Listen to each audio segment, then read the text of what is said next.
right. Hello, everybody. Welcome to the either Show Me Your Walk podcast with Megan Kay, or you might be watching this from YouTube, in which case, hello. If you are watching from the podcast, I do want to go ahead and let you know that there is a change in the name of it, as you might have noticed. I want to quickly explain why that is as well. I know it's been a minute since I've actually been on. So you can see it's now Show Me Your Walk with Olya V. And Olya is actually my birth name. So a lot of you guys know I was adopted from Moscow, Russia. And I just have been feeling my birth name lately. I feel like it's more me, I guess. So that's the short version of that. But today we have a really cool episode for you guys. Funny enough, we had to film it a second time because of the way it was recorded. But it's okay. We're going to do really great this time. I actually have one of my really great friends here named Vika. Say hi, Vika. Hi. Yeah, and today we're going to be talking about adoption and a couple of other topics, DNA revolved around that. She is also going to be telling her story. It's super inspirational, so I look forward to you guys hearing that. Without further ado, Vika, would you like to tell us a little bit about yourself? Sure. Well, to start off, I am one of many Russian adoptees. I was adopted in 2005 to a family that already had two biological children of their own, and two more boys were adopted with me from the same orphanage. Since then, I have been in the United States military, and I have two children of my own. Oh, that's lovely. And yeah, I've known Vika for a while, so I do know her lovely children as well. So, how do you feel? I know we started with this question last time. How do you feel being adopted and your life experience has shaped your view on life? I'm very thankful for the second chance at life, so to speak, and getting more resources and things of that nature that otherwise wouldn't have been available to me where I came from and at the time I came here from. Hmm. So yeah. No, definitely. It's very interesting if you look at Russia in the 90s and even the US in the 90s, but just the difference there was for Russia because it just ended the Soviet Union and all of that. It was really crazy. Yeah, lucky me, the 93 baby. Woo! Yeah, mine's 95, so mine was like right after the collapse. So, Hmm. oh my Same, goodness. but at the time that I was growing up over there was still very much Soviet Union without being Soviet Union on paper. Do you have a Soviet passport like I do? I do not. I really didn't get a passport until 2005, right before I had came here. So Oh, that's okay. literally the only reason. Wow. Yeah, no, they gave me a Soviet Union passport, so that is what mine looks like. Yeah, because you're a wee little baby that came here in the 90s. I was a tiny bib. Yeah, I was like 2 years old. But anyway, so your parents, I know we've talked a lot about, both your biological parents, your adoptive parents, but how do you think your experiences with them have shaped your outlook? So not just your whole story, but your parents specifically.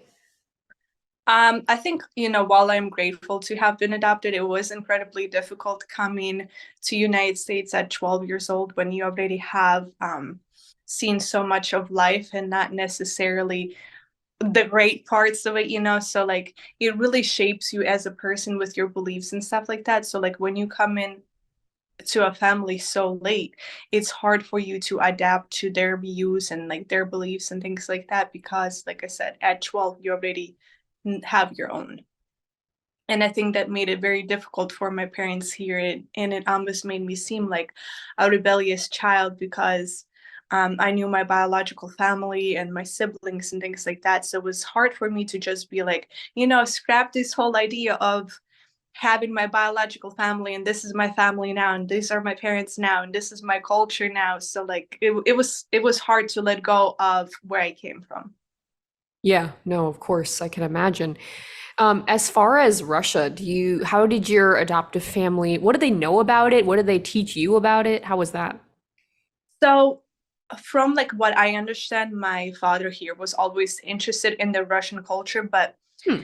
they never like they weren't able to learn the language. He knew a little bit of the background, like a little bit of the history, but not so much of like the modern day Russia, like when we came here and Mhm. stuff like that. So I think they had a very small idea of like what to expect adopting children from Russia and adopting older children from Russia at that.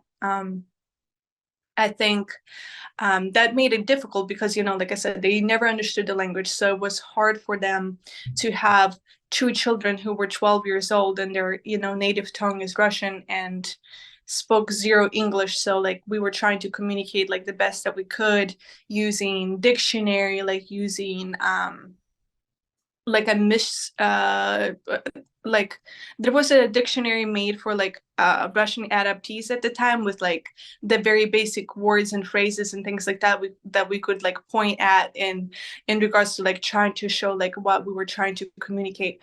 So there was a language barrier for quite some time, and because my parents didn't speak Russian, I think it made them feel, I don't really want to say like insecure, but like almost uncomfortable. Like when we spoke our native tongue, because they didn't understand, they thought that we may have been like talking badly or whatever about them. And that was never the case. It was just that was like our only option at the time. Yeah, no, that makes sense. I feel like that is difficult because I don't know, the Russian language too. I know you know that I'm learning it right now, and it's a pretty tough language. I'm not gonna lie. Very pretty though. I do like it. Yeah. Yeah, as far as, so actually, I don't know if you touched on this already, if you're comfortable, of course, touching on your bio family a little bit, because again, your story is so inspirational. I have a lot of respect for you and how far you've come.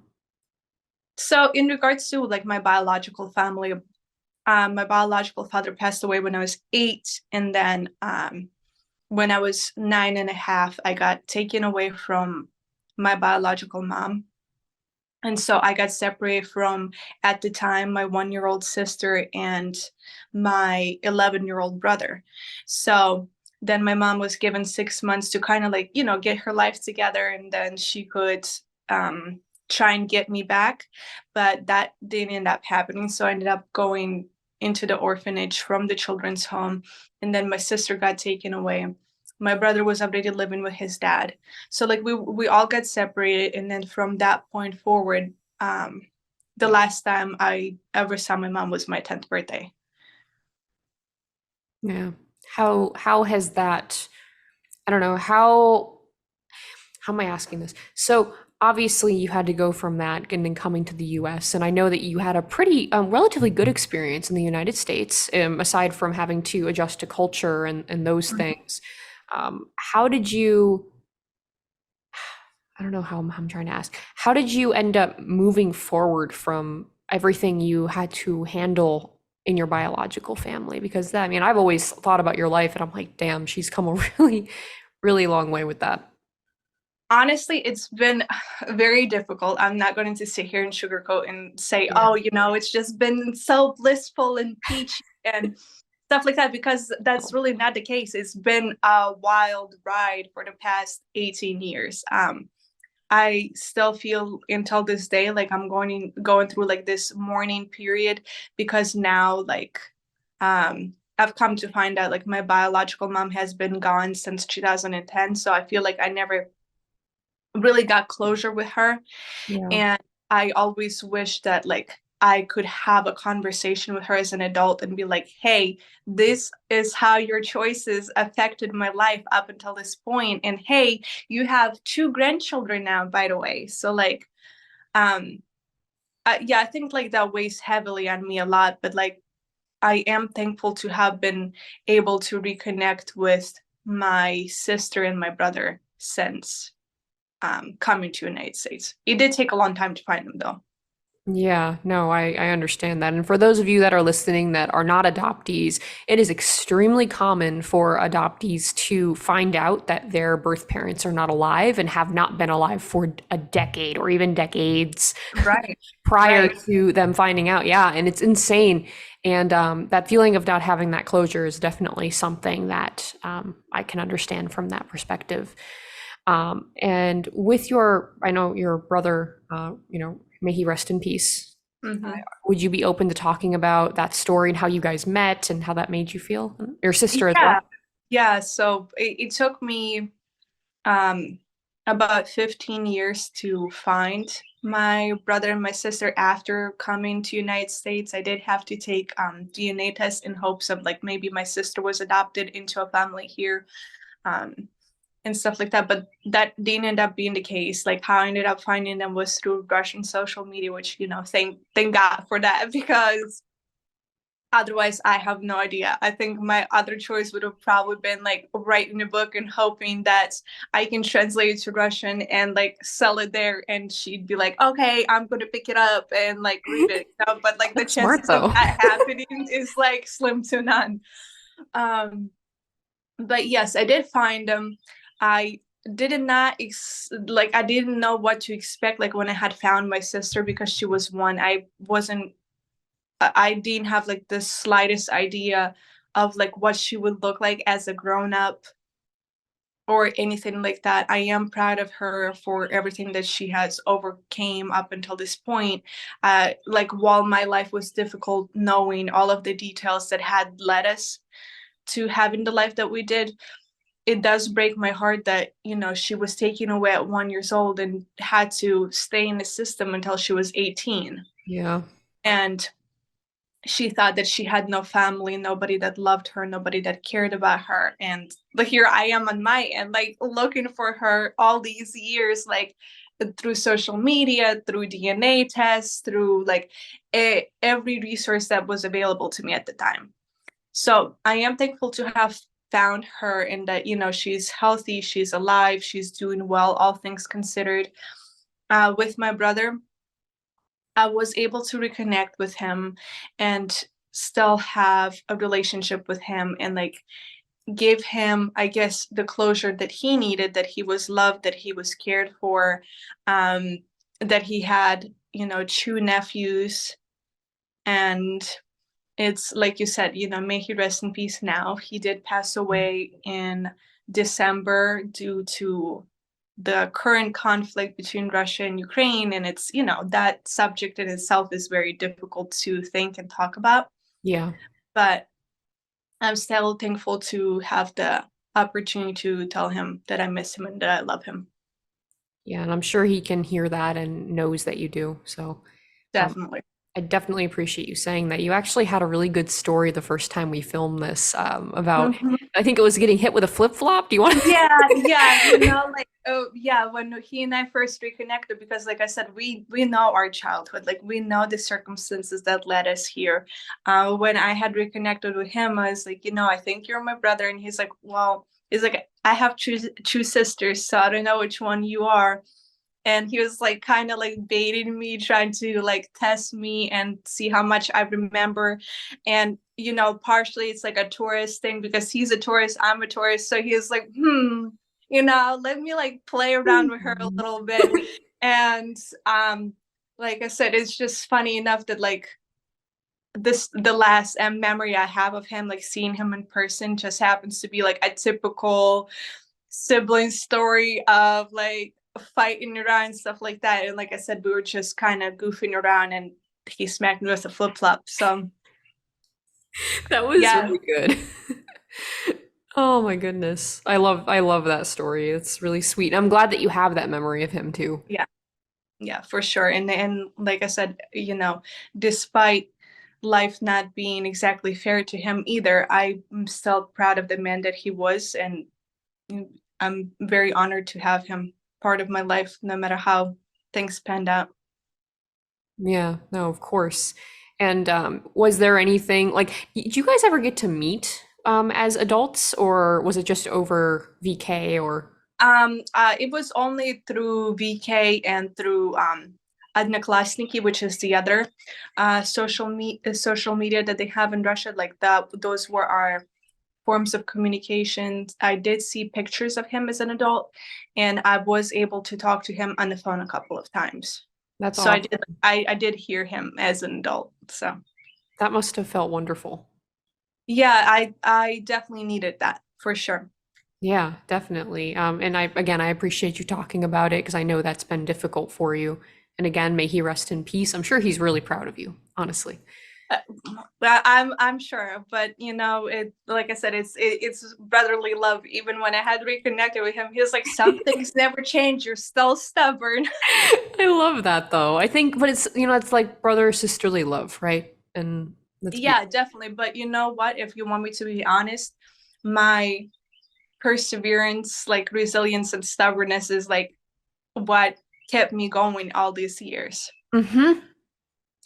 It's funny you talk about that because I feel like a lot of us adoptees have that. A Mm-hmm. lot of adoptees that I've met. I don't know if you know Pavel. You might know him. I don't know. Um, um, I'm not sure. Okay, well, either way, he was in the group for a little while and then he Mhm. left. For those of you that don't know, and actually, I do want to go ahead and plug the social media sites in Russia as well for you guys if you're adoptees looking for anyone. So, as you know, there's a VK that's like V as in Victoria, and then K as in, hang on, I'm blanking. Kilo, His what? I'm sorry. kilo. Kilo. K is in kilo. Yeah, they can be just vk.ru. And it's actually an app on your phone as well. And the other one I can't pronounce.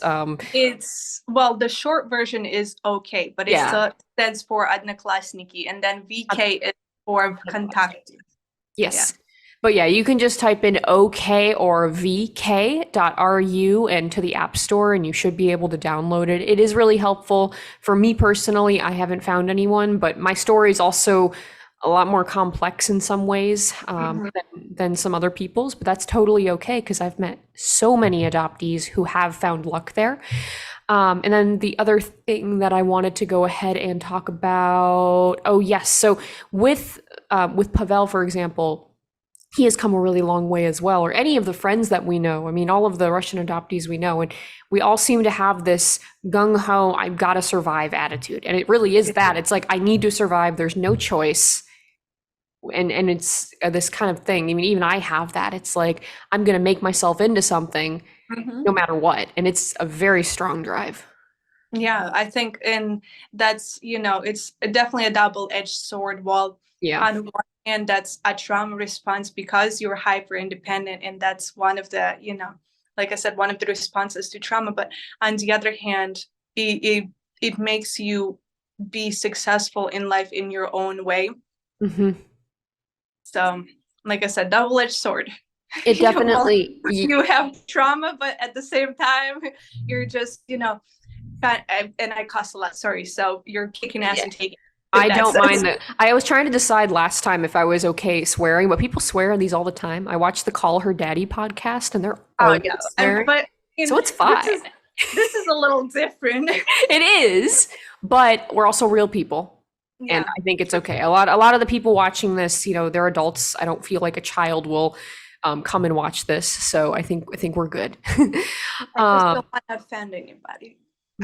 You should be okay. You're good. No, you're amazing. But no, when you said the double-edged sword, I did want to go ahead and touch on that for a sec because it truly is. And although it's a very good thing, I think, to want to help others and want to be Mhm. an inspiration like a lot of us do, also know to give yourself compassion and give yourself time to rest. Okay. If you're going through trauma, you just came out of trauma, your body's going to be exhausted and you are going to need to take time. So, although it is a good thing to want to make a difference and be inspirational, care for yourself too. It's important. Yeah, absolutely. I definitely agree with that. Yeah. Absolutely, yeah, absolutely. Whether you need therapy, whether you need some soul searching, whether you need whatever, it's a necessity to recharge. Therapy is a huge thing too. I feel like I kind of wish I was put in therapy earlier in my life. Yeah, and that's one of the things that we talked in our previous video that, did not pan out for us. But yeah, I definitely agree with that. I think it's a necessity for any child that gets adopted, no matter the age, to go through that, because whether you're 18 months or 12 years old, however old you are, I think it's completely necessary, because up until you're 3 years old, your brain is like a little sponge, and it picks up on everything. So whatever you've been up to that point is kind of what's going to help shape you are as a person. hmm And now, you have these brilliant little quirks that you have to deal with the rest of your life. Yeah. I mean, yeah, it's definitely interesting dealing with being different than, and it's kind of weird too because everyone's different. I don't know if there's a normal, like you say, oh, be normal.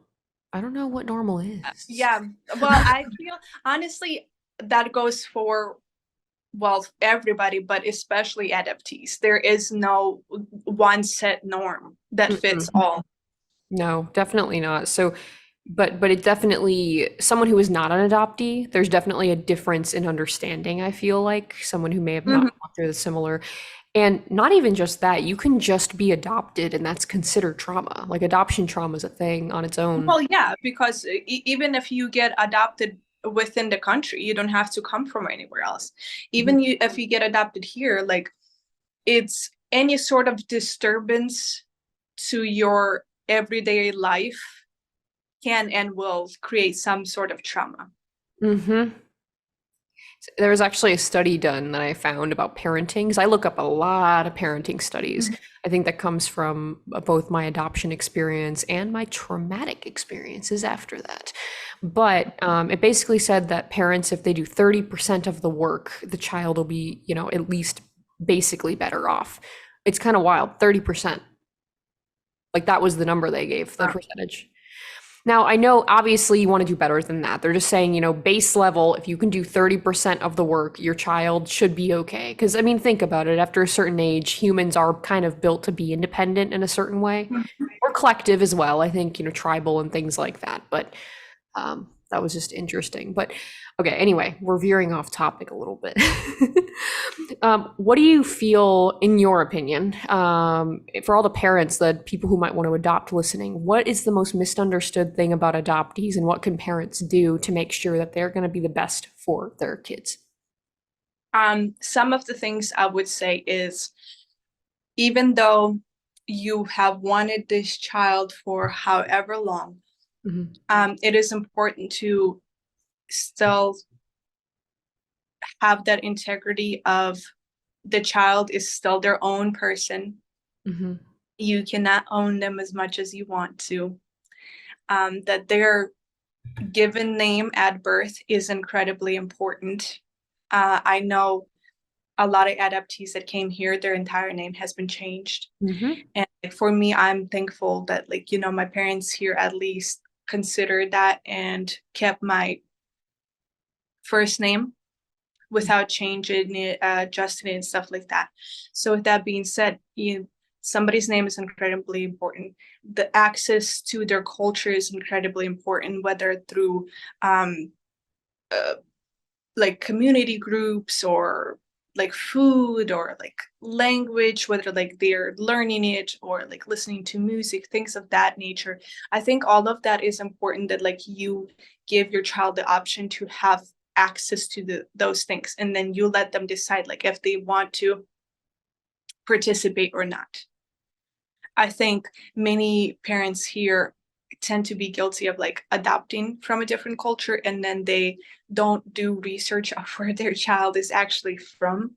And then because they want to quote unquote like make the child's life easier here, they think that like stripping them off their culture would be easier and just immersing them into the American culture um, would like benefit them.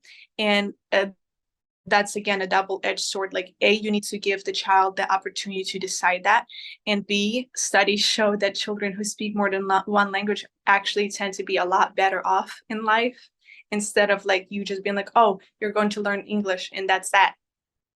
um because later on in life, when they try to learn another language, it's incredibly difficult for them to try and pick that up. Mhm.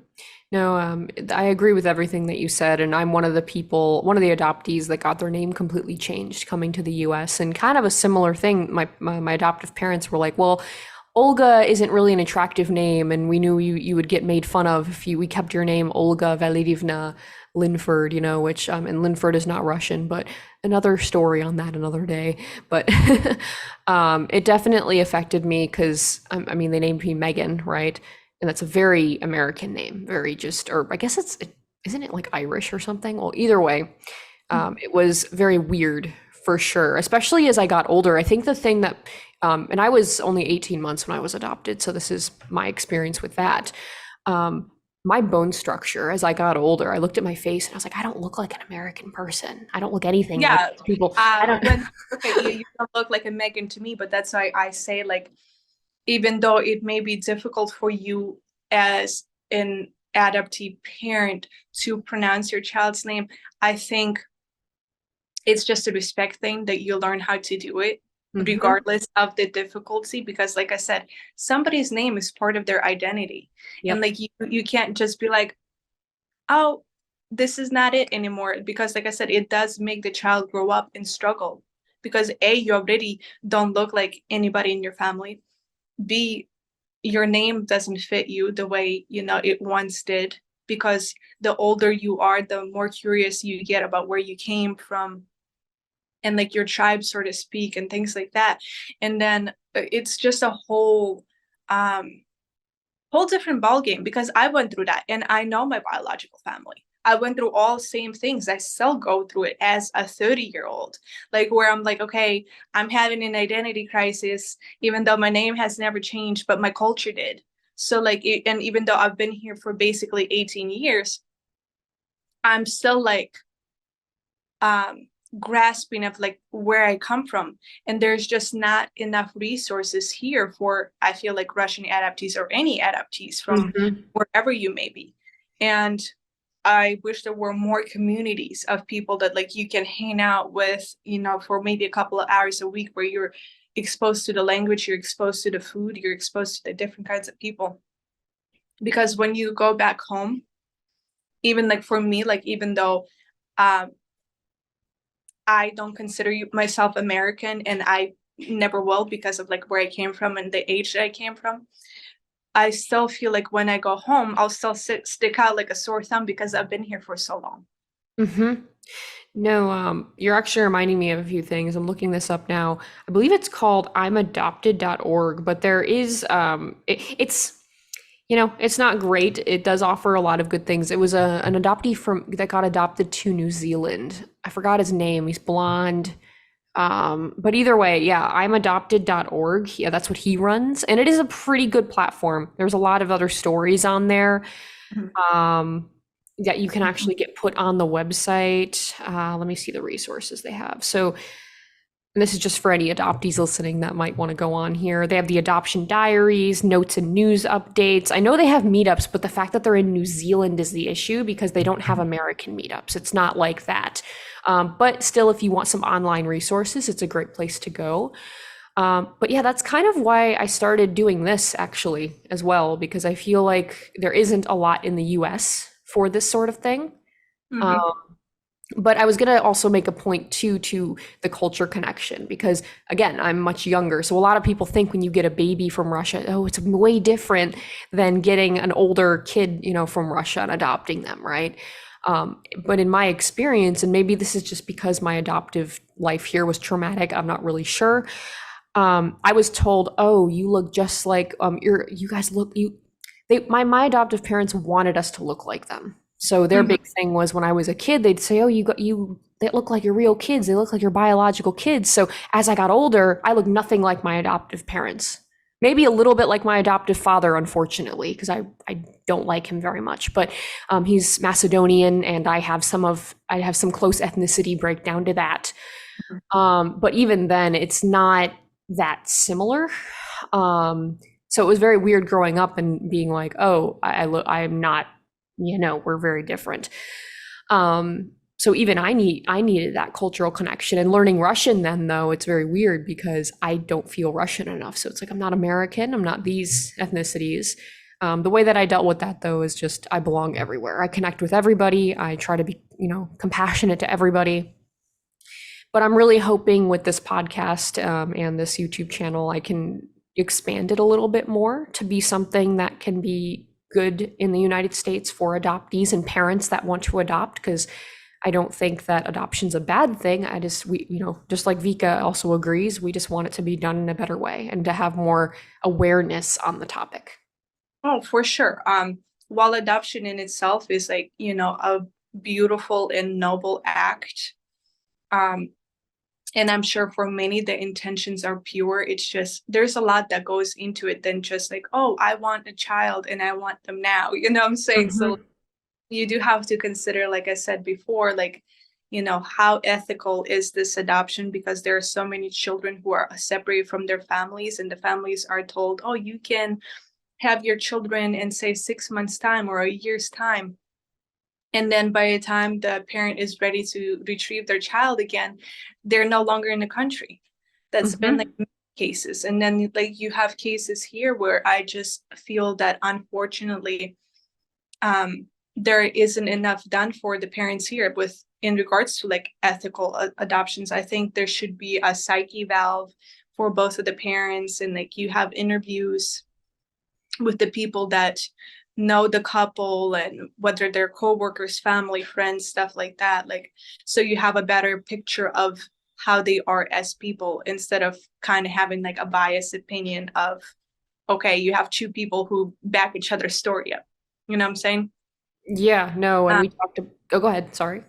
and for one thing, like, we've spoken about this before, that there's so much more that goes into an adoption process if uh a same-sex couple tries to adopt versus a heterosexual couple that tries to adopt. So, and I think in that regard there needs to be a fine balance to where there is an equal opportunity for both. You know what I'm saying? Because like I said, there is so many things that the same-sex couple has to go through to prove that they're worthy of having a child and that they're fit parents, but it's not the same for like parents of, say, like I said, a normal heterosexual couple.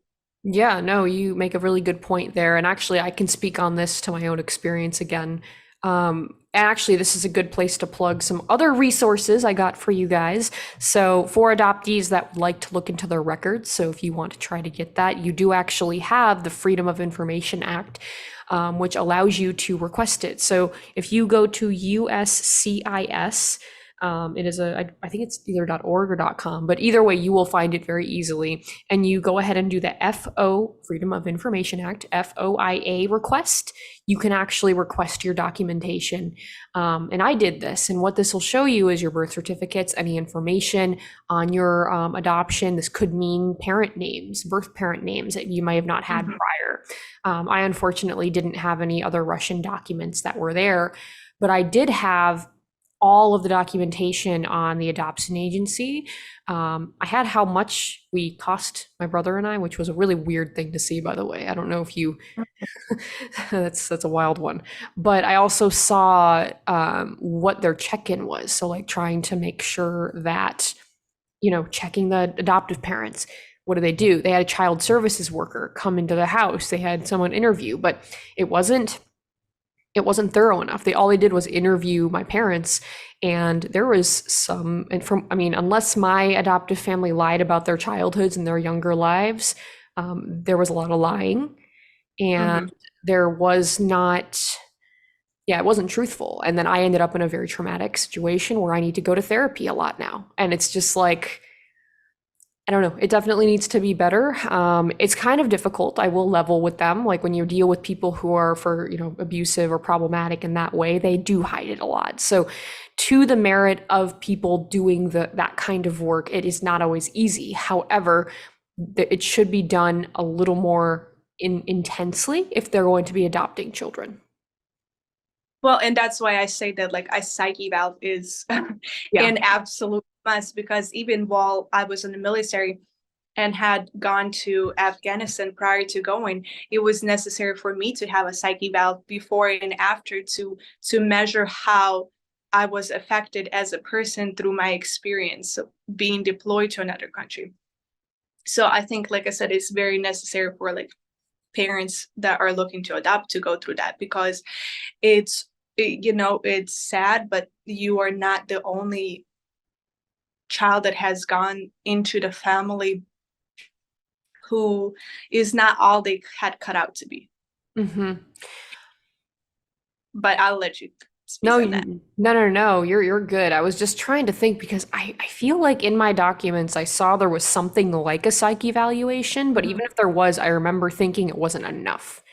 Like it Mhm. wasn't a big enough one. And when you think about it too, someone who might be, sociopathic, something along those lines, very manipulative, they will be able to get out of those relatively easily. So you almost need to have people trained to look for that, like a person on the team for adoptions to look for that, because a lot of parents will do it to make it look like they are, the queen or the king of being so kind and generous, and it makes them look good. And it does. It makes people look really good, right? Yeah, and that's why I feel it's necessary to speak to, like I said, the family members, like the friends, the people that they work with, because Yes.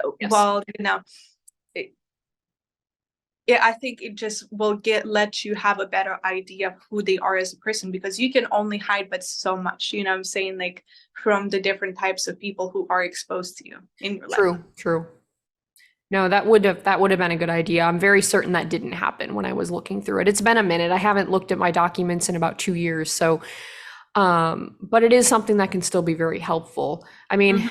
I don't know. We could talk about the changes all day that might need to happen.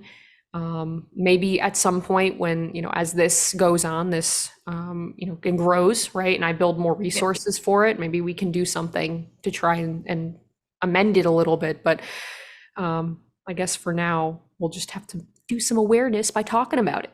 Yes, ma'am. But I am glad that you had put out that resource, because there are children who have been adopted and their parents refuse to give them documents that they rightfully, deserve. Yeah. Yeah, that's actually why I had to get mine. Yeah. They were afraid I was going to go and live in Russia. And so they didn't let me have my actual documents. I have copies of them instead. But see, and that's where I believe that, as an adult, Uh-huh. if Yeah. that was the case and that was your decision, I think it's your rightful decision to be able to decide it for yourself on whether or not you wanted to do that, or even if you wanted to visit and check it out, because like I said, you've been here for so long that I know you have questions, and there's but so much you can learn through the internet versus being there. Hmm. Yeah, I think honestly, in my case, and this isn't a podcast about, my life story, but I think it was more about control, maybe a little bit of fear Yeah. as well. I think maybe, my adoptive mother might have had a little bit of fear around it, which, even I do. Some, it's totally different. The things I heard growing up about Russia were not good. But of course, since traveling out of the country, I recently did so. I already knew that a lot of the things I grew up hearing were not true, but actually experiencing, I went to San Marino, actually, it's a small country in Italy. I've never felt so safe in a country, and the food was amazing. It didn't mess up my digestion. Gosh, it was amazing. If anyone has a chance to go to Italy, Italy as a whole in general is a lot better in that regard. Definitely check it out. But yeah, one day. One day, when things are getting better, because right now I don't think it's a very good idea to travel to Russia. I mean, even if you wanted to, you couldn't, because Oh, the that's true. borders are closed. I heard that you can go through Turkey or Poland. No, that is Really? unfortunately false information. The only people that can go in and out of the country are the Russian military. Interesting. I didn't know that. I mean, I wouldn't go anyway right now, but like, that's wild. But for anybody curious about what's going on over Yeah, there, yeah, if anyone wants to go ahead, Vika, tell. That's like I said, I do have family over there, and yeah, as of right now, because of the sanctions and stuff like that, the only no travel is allowed to and from. That's why I couldn't pay respects to my brother. So yeah, that's that's how I know. no, that makes sense. I'm really sorry you weren't able to do that physically. I'll do that on my own time when things are a little better over there. Yeah, I hope it gets better soon. Like, honestly, I keep hoping that it's not going to last a super long time, but it's already been a year, which I can't believe. Yeah, it's I cannot even begin to imagine, to be honest with you. And as somebody who's been in the military, like I said, that's a very heavy subject, no matter who is involved. Yeah, I agree. We had a good conversation about that a while back as well, and both agree that war just shouldn't be a thing. Well, I have always believed that it needs to be between the people that are involved and not the Yeah, not civil. the entire civilian. Yeah, yeah. It gets insane. I think that gets into a whole conversation about world leaders, and I think Yeah, that's for another day and another yeah. reason. So there is actually another resource, and I think that parents who want to adopt will benefit a lot from this. There is a PDF on childwelfare.gov, and if you just search intercountry PDF, you'll actually be able to find it, and it gives a lot of information um, on, adopting interculturally, as well as the need for therapy for the children, and gives you resources. I think it's really great. It was made in 2020. Good. I'm glad that you put that out for the people curious. Yes, sorry. I keep almost sneezing, so I'm like, oh. Like, I just want people to understand we are not anti-adoption by any means. We just want Yeah. people to be aware. There's a lot that goes into it, that really real people are involved. No, 100%. And that's another reason I wanted to do something like this, because I think a lot of the conversation, especially on TikTok. Yeah, I think when it comes to TikTok, you have kind of the extreme of both ends. You have either very bitter people or you have very grateful people. And you and I fall somewhere in between the two. Yes. No, I agree. It's really complicated. I think people often want to be very much on one side or the other, but the reality of anything in life is that there is a middle ground most of the time. Not always, Mhm. but in this case there is, and I really want to use this, podcast, YouTube show to show that there is a middle ground, that people are going to have different opinions, but ultimately there's a way to do adoption correctly, and it's just not currently being done that way. Yes, because it's more of a business Hmm. than it is for good. Yeah. And that's true for the DNA stuff as well. Oh yeah, absolutely. I don't even know how many different DNA companies there are anymore. Like when I first took a DNA test, there was 23andMe and Ancestry.com. But Mhm. now I understand that there's also like a heritage something, and yeah. Yes, the big four right now are MyHeritage, Family Tree DNA, 23andMe, and Ancestry, and then there's a bunch of other ones. What I do like is that there are ones that have different specialties. So there's AfricanAncestry.com is actually really awesome. If you have African ancestry, it'll like trace you down to your tribal lineage, which I think is freaking cool. I'm not gonna lie. Yeah, I think that that's absolutely incredible because, like I said, when I had taken a DNA test, it's been 7 years now. Hmm. It was very limited as to like what you could find out, and like I said, at the time there was only two, and through Ancestry DNA was very basic. You get the basic like region that you are from, and then with Ancestry or the 23andMe, what's cool about it is it gives you a rundown of your health and possible things that you need to watch out for. And it also gives you a more in-depth DNA breakdown of where you're actually from. Yeah, and what's interesting about it, especially back then, they're improving it though, is it's more accurate of the regions that exist, like the Mhm. general area, than it is for the specific area, with Yeah. DNA, which is very interesting. But they've come a long way. There is another test that I am waiting to take. It's actually a Russian DNA test. It's because in Russia, I don't know if you guys know, even without like what's happening right now, it is illegal to have 23andMe ancestry, any out of country DNA tests. So if anyone has taken them in that country, it has been done so under the radar, if you know what I mean. But Which most, I highly doubt it because when you think about it, Russia is very strict when it comes to the postal and like what goes in and out of the country. So that honest Yeah, that honestly makes me wonder if it's people that are here that are just they're from Russia. So maybe they put that they were because you can say where you're from, right? Hmm. They could be saying, because I agree, I don't know, or people, the ones that I am matched with that are Russian people, they are not in Russia when they take this. They're Yeah. in another Which, country. yeah, and when I had taken the ancestry DNA, like I said, I had found some fifth cousins. Yeah, what was your experience with that again? Well, the first time I said that, my ancestors really got around because I'm everything Yeah. under the sun in about 72% Russian Ukrainian region. Yeah. Because I was always told like that I don't look Russian because I don't have like the stereotypical like structure of having very pronounced features that Russian women have. But I am blonde, I am blue-eyed, which is very fitting for people from Sweden and like Iceland and like that side.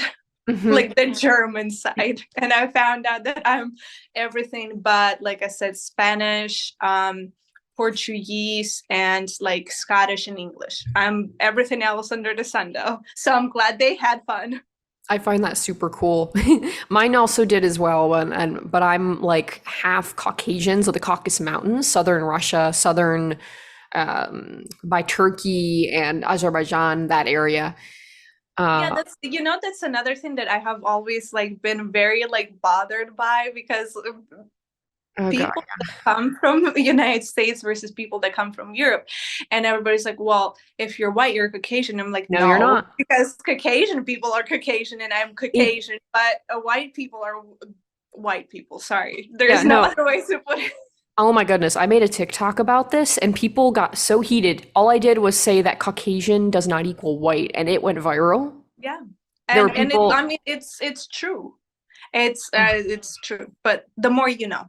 yeah, no, it's interesting because being half actual Caucasian, I hate Yeah. saying it in America because I'm like Caucasus Mountains, not. And everyone's like, oh, you're just white. I'm like, I'm half European white, but I'm also half Caucasian. Yeah. Caucasus Mountains. Yeah. um, yeah, it's really wild. And I think another surprise from my DNA was that I have a lot of Lithuania, which was kind of Uh, unexpected. I don't know if that's really surprising to me, to be completely honest with you, just because the Slavic culture is so vast. Like you have to think, Czech Republic, Slovakia, Slovenia, like all of these countries fall under that umbrella. That's why all of us sound similar and look similar. I don't want to say the same Yeah, no, because, it's similar. There's a lot of similarities.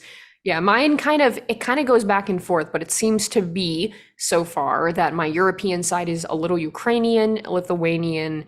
Sometimes it goes between Russian and Belarusian as well, which hmm, whatever. It'll figure it out eventually, I'm sure. But um, yeah, my we'll point. keep it at your Slavic. Yeah, all I know is I am Slavic and I am Caucasian. Those are my two things. My experience with DNA was finding mostly, I think I have some third cousins, but that's it. But even then, that I am 10% Jewish. So all of that, I'm actually a little upset about it because it makes me have thousands of DNA matches that are far away that are Jewish. Wow. And I'm Wow. only 10%. And I'm just like, I can't trace any of this. Well, I mean, it's also hard because, like you said, when it comes to your particular story, there's just so much that is unknown. I Mhm. wish it was as simple as, like, you had an actual birth name for your mother or your father or like anybody. Um, but we will continue to dig. We will find somebody. Someday, I'm pretty sure I'll figure something out. I have a weird feeling in my 30s, something's gonna come up. You're cutting it close, boo. I know, we're getting there. I'm excited. Oh my goodness. Okay, so DNA, is there anything else you want to add about, and I think DNA can be a really great thing, by the way, guys. If you have thought about doing it, you can follow me on TikTok. TikTok's probably going to be banned soon, which is fine. It's another reason I started this because I know how important it is to talk about these subjects. But As I do. uncomfortable as they may be, we need awareness. Yes, exactly. But if you are interested in TikTok is not yet banned when you hear this, check me out on TikTok. I talk a lot about DNA tests, which ones you can look into, what ones are viable, what ones are not. That way you can make the best choice for you. My TikTok is Olya V Lin, Olya V and then Lin. I shortened my name a lot because Americans have a little bit of a hard time saying my full name. Whenever I say Olya, because Olya is like a friendly way of saying Olga, I'll always say, they're like, what do you mean, Olya? And I'm like, yeah, think like Olya. That's what I tell them to say. Well, it's not so much that it's a friendly way of saying it and not to correct you. It's just a No, it's nickname. okay. Please do. You're The same way I'm Victoria, but the nickname is Vika. And since I've been called Vika since the moment I came out the womb, it's hard for me to be like, oh, Victoria. Like I never acknowledged to it because I'm like, don't call me my government name. No, but I think I learned that in Russia, the like if you're friends with someone, you'll say Olya instead of Olga. Mm-hmm. That Yeah, matters. like I said, it's more or less a nickname. Most of us go by our nickname as opposed to our actual full name. What is Olichka then? I've heard that one before too. Olichka is like little Oля. The same way Oh, in Spanish culture you have like the ito if like fair. you're saying little whatever boy or girl whatever. So Olichka is like I said the little Oля. Okay, I've had older Russian women, like grandma older, call me Olishka sometimes, and I'm like, Yeah, it's a term of endearment. it was cute. I didn't mind it. Okay, so I think we've touched everything on pretty much DNA tests, at least for now. We can always talk about it another time. But tell me about where you are now. Like, what are your, I know we talked a little bit about do you have any goals? What are you trying to do right now? The goal for now is to be the best mom that I can to my boys and to try and give them the best life that I can. While mine hasn't been easy, my sons don't deserve to have that same pain and suffering. And if I can prevent it from happening, I will by any means necessary because while I'm in therapy at 30 years old, finally, I would like for my sons to stay out of it. Yeah, no, I have a lot of respect for you with that for sure. And I know that you've dealt with a lot of things. I think that's a wonderful goal. And a lot of parents can look up to that, I think, in a lot of different ways. Yeah, and I agree with that. And then, but outside of that, I'm just still in school for radiology. It's Yeah. a slow going process, but I'll get there before 50. I believe in you. You're going to get there. I think it's not always about the speed. It's just about, getting to the point, It's a journey. Yeah. Is It's there about any, the journey, oh, not the destination. yeah, and it really is too. Like it sounds cheesy, but I mean, it is about the journey along the way of getting there, That's what life Mhm. is, just a journey. So, Me. yeah, but is there anything else? We're kind of towards the end now, so is there anything else you want to add that we didn't touch on? Honestly, I don't even know what we touched on at this point anymore. Yeah, we talked about a lot of different things. So, Our I mean, problem is that we can talk forever, but I think, like I said, the biggest thing we're trying to do here is to give people awareness. We are trying to give other adoptees a voice that they may not have otherwise had or felt like they had. We're trying to give people the opportunity to speak about their experience here and their upbringing and where they're going, how they've been affected by it, mhm. and stuff like that, like they've been coping with things. I don't know. I think like that's about it. I think one of the other things I wanted to touch up on is the awareness that many adoptees suffer not only from CPTSD, which stands for complex post-traumatic stress disorder, but many of us also have RAD, Yep, that's true. another trauma-based disorder. Yeah, so I can touch on that really quick. That was a good bring up actually. Thank you. And we have talked about pretty much everything you just mentioned already, so just so you know. We had a good conversation here. I think people are going to get a lot out of it hopefully. But CPTSD is actually something I am diagnosed with. It's it's usually from repeated trauma. So like it's not just one time that something happens, it's multiple times and then your brain just builds up like a way to defend itself. And personally that's how I look at it. I look at it as something that makes my brain in a way stronger, right? Because it's helping me to defend against certain things. But it does come with challenges. I'm not saying it's a good thing. This is just how I dealt with it. But the other one is reactive attachment disorder. And this is one that a lot of adoptees come with. I'm pretty sure my adoptive brother actually had reactive attachment disorder. And it can come with a lot of different things. Pretty much, I feel like it comes from a deep set anger of not being being taken away from your birth family. That's what I feel RAD actually is. I wouldn't so much say that it's like a deep set anger. I would say it's more of effects of being taken away from your family prematurely. Yeah, there we go. And I didn't mean anger like they're deciding to be angry. It's more like a subconscious, your body Yeah. is Yeah, upset. I could agree with that as well. And Yeah, then, yeah, it's not a choice. It's because it's in children, right? So children are deciding, oh, I want to be angry about this. It's in their body yeah, it's just and you are correct. It's and just pain, the of way course. you react going from the Yes. environment that you did to a brand new environment, and now you have to like, yeah, when people are trying to be like affectionate with you and things like that, whether like through physical affection or um like words of affirmation, you just tend to have an adverse reaction to that. Hmm. Because your brain has a hard time processing it as like a positive thing, Hmm. due, like I said, due to trauma. And then in regards to CPTSD, the differences are in regular PTSD, it's through one experience. With Yes. CPTSD, it's through having a long-term trauma exposure. Hmm. So that's the difference. Yeah. Once over extended period of time versus a single event.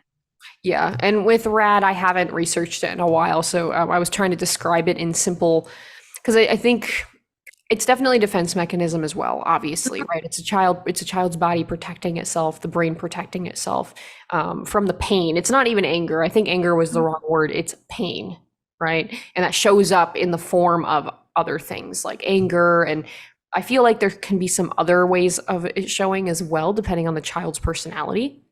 So, Yeah, from my experience and my personal experience, but also through seeing other people going through it, it's you have a very difficult time having healthy relationships with other people because it kind of gets like in the way of like your social skills mhm. and things like that, and like being able to read like body language, things of that sort. Yeah, and I feel like it's kind of difficult too. I always wondered if you have more than just RAD, because you can have multiple disorders at once as Oh, well, yeah. right? How do you pick it out? Because that is also a symptom of CPTSD in some people. So it's like, but that's a big conversation. But all we're trying to say is a lot of kids that are adopted may come with these things. Yes, ma'am. Good to be aware of it. It is good to know, parents, so any parents listening, this is something that can be worked through. It is. It won't always be easy. Having a good support system, I think, with any child, but especially with adopted children internationally and domestically, yeah, that support system is going to be really beneficial to you, for Yeah, sure. I completely agree with that. And like you said, that relationships with your child is not hopeless. Like there are ways to fix it, but biggest thing would I would probably suggest would be either family therapy, individual therapy, Mhm. but um, uh, for parents who have struggled with their adopted child, I would probably say that many of the reasons come from the things that we have mentioned today. Yeah. And you can look up different therapists, though you can go to Psychology Today and you can look into that information, and it's going to be really helpful to kind of narrow down your decision. It also describes it really well so you know who you're looking at and their credentials, all of that fancy stuff, how long they've been working. So it's something you can look at. So if you want to repair your relationship today, So if you want to repair your relationship today, please look into possibly getting help. yeah, sounds like an ad. Um, I mean, I'm not selling anything, but I mean, yeah, We're it's not. for that. For, But for now. Someday we'll plug something, but I'll only plug things that I actually feel are beneficial. Man, the amount of times I've been approached to sell products to my followers that were really sketchy, and I was like, no. no, we're just really trying to be helpful. That's about it. Yeah, no, we definitely are. All right. Anyways, yeah, this was really good. I feel like we touched on all the really important topics. There's obviously more we could say. I feel like we could talk about this for days, but we got things to do, places to be, people to And see. people don't want to listen to us for more than an hour. Accurate. I wouldn't want to listen to us for more than an hour. Oh my gosh. All right. But anyway, guys, thank you so much for listening. It's been really great. If you have any questions, feel free to message me on my social media channels. Leave a comment. We'd love to hear your thoughts and your story as well. With, if you've already adopted children, if you're an adoptee and want to be on the show as well, please let me know. I would love to have you. I hope everybody has a wonderful day, and thank you for listening to us and giving us the opportunity to educate you a little bit on the life of adoptees. Perfect. All right. Have a good day, everyone, and we're out.